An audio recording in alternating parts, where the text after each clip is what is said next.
प्राध्यापक म्हणून कार्यरत त्या होत्या आणि खरोखर शिक्षण क्षेत्रासाठी हे एक अनमोल रत्न असं मला वाटते. 1976 पासून राष्ट्रभाषेशी त्या संबंधित होत्या आणि त्यापासूनच त्यांनी राष्ट्रभाषेचं कार्य चालू ठेवलेलं होतं. त्यांची अनेक अनुवादित पुस्तके प्रकाशित झालेली आहेत. त्याचप्रमाणे विविध वर्तमानपत्रातून त्यांचे लेख प्रसिद्ध झालेले आहेत. त्याचप्रमाणे SSC बोर्ड पुस्तक निर्मितीच्या त्या समन्वयक म्हणून कार्य राहिलेल्या आहेत. SSC अर्थातच प्रत्येकाने एक माइलस्टोन म्हणून ओळखलं जातं किंवा जीवनाची नवीन शिखरे पादाक्रांत करण्यासाठी म्हणून SSC ओळखलं जातं. अर्थातच 10वीचा बोर्ड आणि त्या 10वीच्या बोर्डची पुस्तक निर्मितीच्या समन्वयक म्हणून मॅडम कार्यरत होत्या आणि सध्या जे आहेत कार्याध्यक्ष महाराष्ट्र राष्ट्रभाषा पुणे या ठिकाणी त्या कार्यरत आहेत. अशा उत्तुंग व्यक्तिमत्वाच्या माननीय डॉक्टर नीलाजी बोरवणकर कार्यक्रमाच्या अध्यक्षा यांना मी नम्र विनंती करते की आपण या कार्यक्रमाचा अध्यक्षीय समारोप करावयाचा आहे. माननीय नीलाजी.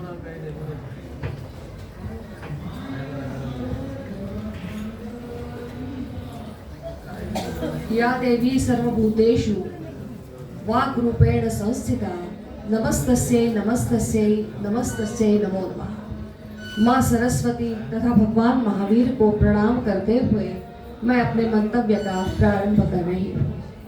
आदरणीय मंच तथा सामने उपस्थित डॉक्टर सोनटक्के जी के सारे आत्मीय जन, सोनटक्के जी ने कहा था कि मैं एक सामान्य आदमी हूँ और मेरा अमृत महोत्सव क्यों मनाया जा रहा है, तो मैं आपसे कहना चाहूँगी कि कोई भी शिक्षक सामान्य नहीं हो सकता। इसका कारण यह कि वह अनेक व्यक्तित्वों का अपने संस्कारों के द्वारा निर्माण करता है और उसका जो सम्मान होता है वह सम्मान उसके ज्ञान का, उसकी विद्वत्ता का, उसके अनुभव का और सबसे अधिक महत्वपूर्ण प्रेरणा देने की उसकी शक्ति का होता है।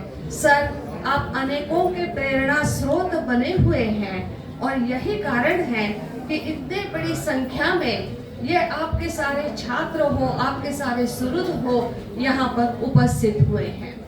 सर से मेरा परिचय HSC बोर्ड से हुआ। मैं समन्वयक के नाते वहाँ कार्य कर रही थी और सर संपादक थे कुमार भारती के। और मेरा अनुभव, मैं यहाँ विशेष अनुभव मैं यहाँ बताना चाहती हूँ कि जब कुमार भारती की समीक्षा हो रही थी तो कुछ त्रुटियां उसमें नजर आई थी। जब त्रुटियां नजर आई तो एक पुस्तक के 4 संपादक होते हैं, मैंने चारों को फोन किया कि ये त्रुटियां इस पुस्तक में हैं, इन्हें सुधारना है तो आप कृपया आ जाइए। तो आपको आश्चर्य होगा, खाली डॉक्टर आदिनाथ सोनटक्के जी वहां पर आए, 3 दिन रुके और उन्होंने वो सारी त्रुटियां वहां से निकाल ली। उनकी विषय के प्रति निष्ठा, छात्रों के प्रति निष्ठा उस क्षण मेरे समझ में आ गई। उन्होंने बार बार पूछा कि आप अमृत महोत्सव समारोह में आएगी या नहीं। मैंने उनसे उस वक्त भी कहा था कि अभी तो राष्ट्रभाषा सभा की कार्याध्यक्ष हूँ, वो बात छोड़ दीजिए, लेकिन उस बात को ध्यान में रखते हुए मैं जरूर आपका सम्मान करने हेतु यहाँ पर जरूर उपस्थित रहूंगी। अभी सर महाराष्ट्र राष्ट्रभाषा सभा 69 से आपने अभी सुना फर्नांडिस पुरस्कार आपको प्राप्त हुआ है, लेकिन उससे भी, पुरस्कार से भी अधिक बड़ा कार्य सर का है। सर के आने पर सुचित्रा मैडम ने, हमारी परीक्षा विभाग की जो प्रमुख है, उन्होंने मुझसे कहा कि जब से सर ने कार्यभार संभाला है औरंगाबाद विभाग का, परीक्षार्थियों की संख्या दुगुना चौगुना बढ़ रही है और ये सब बहुत ही महत्वपूर्ण कार्य आज सर यहाँ पर कर रहे हैं। मैं जानती हूँ आज वे 75 साल के हैं, 75 कोई कम उम्र नहीं है वस्तुतः, और अनेक समस्याओं का वे यहाँ पर सामना कर रहे हैं। सबसे बड़ी समस्या मतलब वो अकेले पड़ गए हैं यहाँ पर और उन्हें सहारा है आदरणीय डॉक्टर चंद्रदेव कवड़े जी का, और वो चाहते हैं कि उनके साथ और कुछ लोग आ जाएं तो वे इस कार्य को अच्छी तरह से कर सकते हैं। लेकिन सर कई बार कहते हैं कि मैं छोड़ देना चाहता हूँ, अब मैं छोड़ देना चाहता हूँ, मैडम अब मैं थक गया हूँ। लेकिन आप कैसे थक सकते हैं जब आपके गुरु आपके सामने बैठे हैं और आज भी वे कार्यरत हैं। तो थकना आपके लिए, ये शब्द आपके लिए मंजूर नहीं है किसी प्रकार से। और मैं आपको आश्वस्त करती हूँ कि महाराष्ट्र राष्ट्रभाषा सभा कोरोना काल के बाद फिर से एक बार उभर रही है, आगे बढ़ रही है। ठीक है, छात्र संख्या बढ़ रही है। अभी अभी मैंने फाटक जी से भी कहा कि इंटरनेशनल बैकलॉरेट स्कूल तक हमारी आज पहुंच है। वहां के छात्र हिंदी की परीक्षा आज दे रहे हैं। संख्या में कम है क्योंकि उनकी संख्या ही कम होती है। तो इस प्रकार अगर हम आगे बढ़ रहे हैं तो ऐसी स्थिति में जिन्होंने इसकी नींव डाली है, ऐसे आप जैसे लोगों का सहयोग राष्ट्रभाषा सभा के लिए नितांत आवश्यक है। आपके इस कार्य के प्रति हम विनम्र रूप से अपना माथा झुकाते हैं और इस समय महाराष्ट्र राष्ट्रभाषा सभा के द्वारा हम आपको सम्मानित करना चाहते हैं।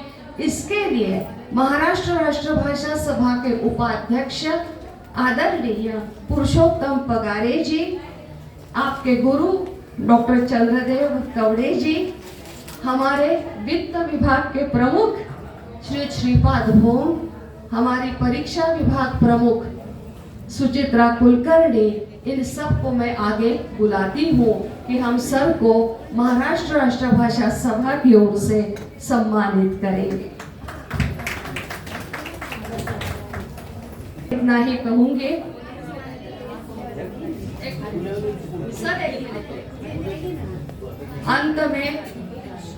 अंत में मैं केवल 2 ही शब्दों में समापन करना चाहूंगी। स्वर्गीय मैथिली शरण गुप्त जी के शब्दों में, जितने कष्ट कंटकों में है जिनका जीवन सुमन खिला, गौरव गंध उन्हें उतना ही यत्र तत्र सर्वत्र मिला। धन्यवाद।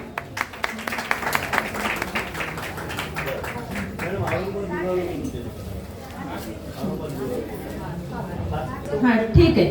हाँ, या ठिकाणी मी सर्वांना अवगत करू इच्छित भाषण प्लस त्यांचा सत्कार, त्यांच्या विभागातर्फे हा सत्कार आहे।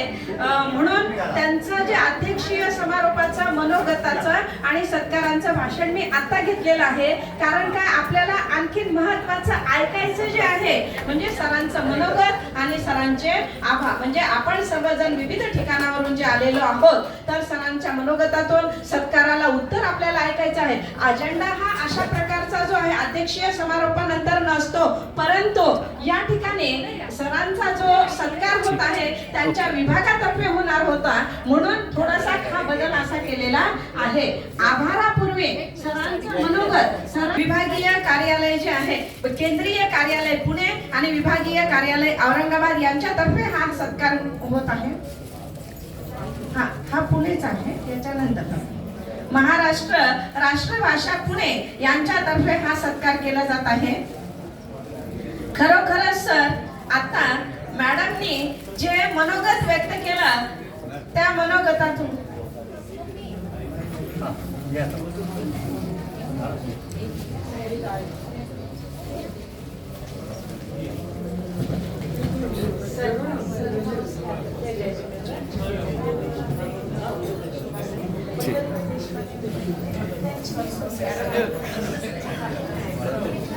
विभाग संभाजीनगर यांच्या वतीने या ठिकाणी डॉक्टर अज्ञात सोनटक्के सरांचा सपत्नीक सत्कार होत आहे।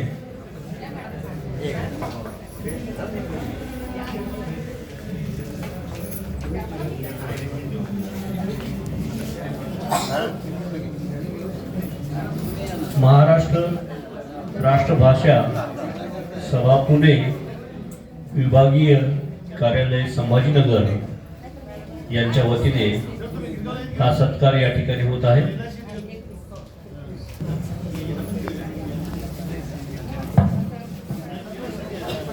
हा हो